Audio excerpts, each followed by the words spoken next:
Oh, hello. Let's keep it thumbs up. We're live. Should be live now.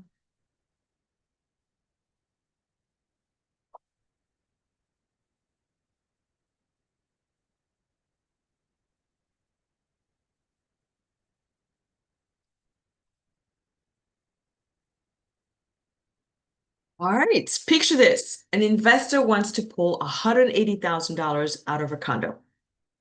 Doesn't matter if he's owned it for years or bought it in cash 8 months ago. Rents are strong. DSCR is over 1.3. Credit is clean.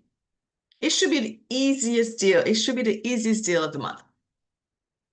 Then the condo questionnaire comes back. So on paper, this deal is dead, not because of the borrower, not because of the property, because of one form that actually is the first thing standing between an investor and financing on any condo. And honestly, once it's flagged, most lenders won't budge. So if you own or want to own a property inside a condo association, you need to hear this one because most lenders will tell you no for a reason that has nothing to do with you. All right, so welcome back.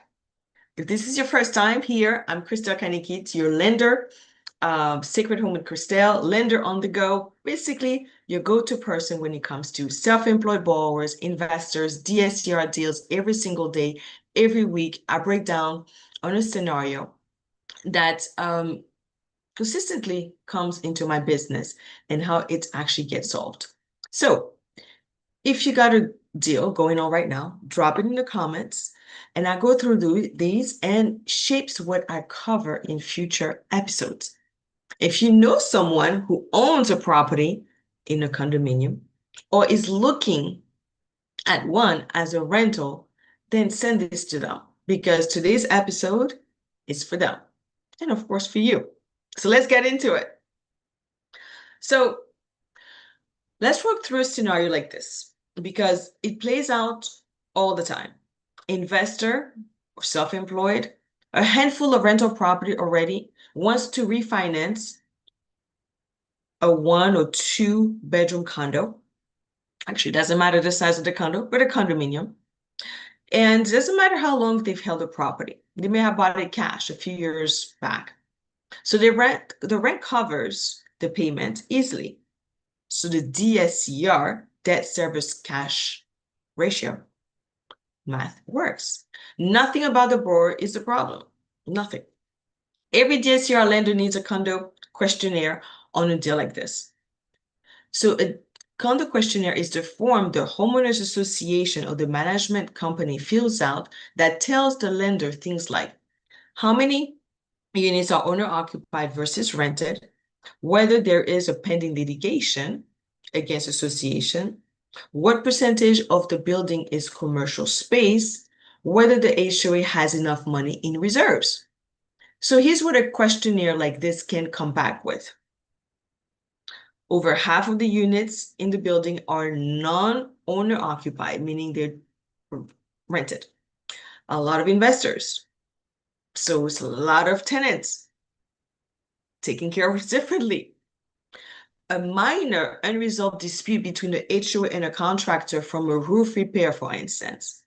A reserve study that hasn't been updated as recently as some lenders want to see. None of that is a red flag on the borrower. None of it is a red flag on the property itself, physically, right? Property is okay. But most DSCR lenders, any of them, those three things, one or all three, can get a condo labeled as non-warrantable condo. And when that label shows up, here's what usually happens next. The loan officer calls the borrower and says, I'm sorry, we can't do this one. No fallback, no plan B, the deal just dies. An investor walks away thinking something was wrong with him. But here's why I wanted to bring this up for you, especially even if condos aren't your current or main strategy. If you're building a rental portfolio, at some point, you run into a condo because condos cash flow, they have low purchase price, the HOA handles a lot of the maintenance headache, and in a lot of the markets, the numbers just work better than a single family. But the DSCR condo space has a quiet problem. Really, financing a condo has a quiet problem. Most lenders underwrite condos almost exactly like Fannie Mae and Freddie Mac, conventional loan, which is full questionnaire, strict owner occupancy ratios, zero tolerance for HOA litigation, basically no exceptions, which makes no sense because you are not qualified on your personal income anyway. The whole point of a DSCR is that the deal stand on its own. So why does the file still die over HOA reserve study? Well, the disconnect is exactly where deals like this get stuck. It's exactly where most loan officers stop looking for another way. So if you're looking, or if you currently own or are looking at a condo as a rental, please drop investor below. I want to know how many people watching this are sitting in exactly the same type of risk without realizing it. So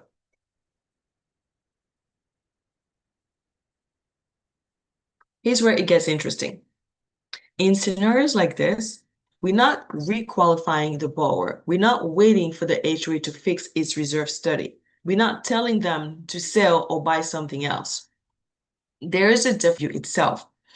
One most lenders in this space don't even offer because it requires a DSCR program built specially to handle condos files without putting them through that full questionnaire process. Not even a streamlined process. Not even what's called a limited condo questionnaire process. That's how a deal like this gets to the closing table. Same property, same rent roll, same borrower who already been told no once. So I'm not going to lay out the exact structure here because it's specific to how it gets underwritten deal by deal. And I don't want to get it misapplied to a situation it doesn't fit. But if you've got a condo, yours or a client's, that's gotten flagged like this, or you're worried one might, go ahead, comment condo right now. Go ahead, take a moment, comment condo right now. And I'll walk through how these get evaluated one by one in your DMs. So I can ask about this. But Kristel, does this work if the condo is already non-warrantable somewhere else? Yes. Yes, it does. We look at it differently. We underwrite it differently. It's not for all condos, not all scenarios, because this is definitely for non-owner occupied. I also get asked, well, you mentioned DSCR, which basically means it's based on the property cash flow. Right, it's based on the property cash flow. And yes, that still applies. We still have to ensure we do have a cash flow, hopefully positive. The different scenarios, each deal is unique. Another question I guess asked is, does it matter how many units are already owned in the building? In most investors? No, because we don't really look at the condo questionnaire the way most lenders do.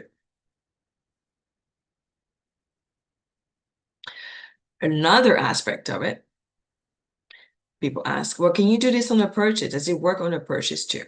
No, no.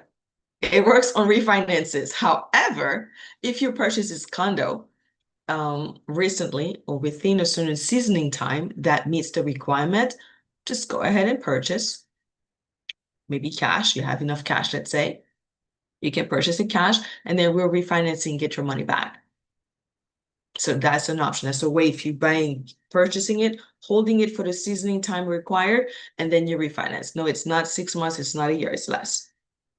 So Any more questions you may have regarding I own a condo or I want to own a condo, what are my strategies? Because I hear the financing is challenging. This is an investment, can definitely help you. Not owner occupied, not a second home, investment. Okay.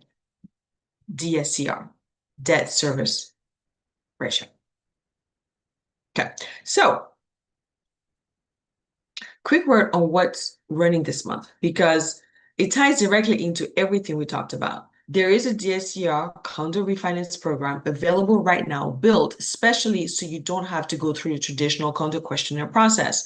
The same thing that kill a deal like the one we just walked through today. So again, this is not for owner-occupied condo buyers.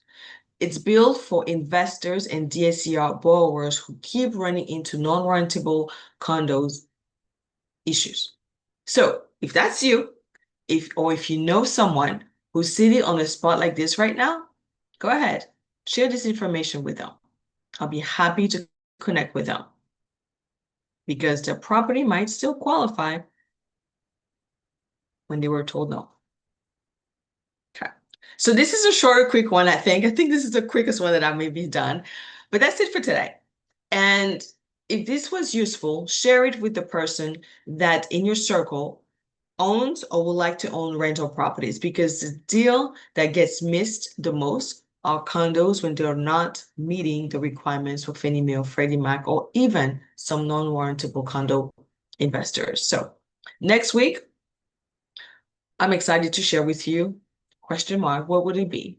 It depends on what the market is doing. It depends on what the market is calling for. So depending on what's coming through my desk, I get to share so that it provides information for you to share, learn, expand as you are building your real estate portfolio. So definitely love strategies and would love to connect with you. You have all my information in the bio.